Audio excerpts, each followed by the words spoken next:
Okay, I've been working on the camouflage for the Hetzer, and it's time to do the crosses on the side, and I'm going to paint them on. Now this is 1/6 scale. I'm not sure how well this will scale down to 1/16, but I'll probably try it eventually.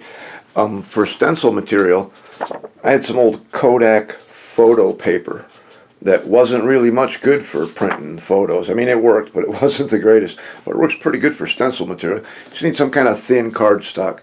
And one of the tricks is to cut the edge as close to where you want it as is reasonable.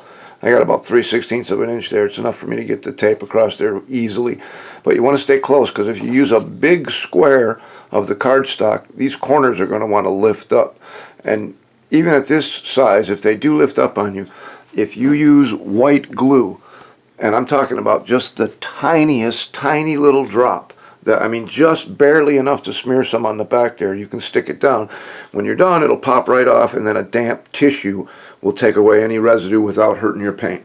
So I'm going to paint this black.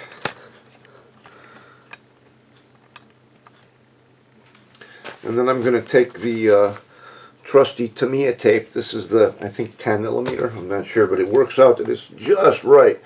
I can lay a strip all the way across this way and all the way across this way, and then blow some white on it, and then peel it all, and we'll be done.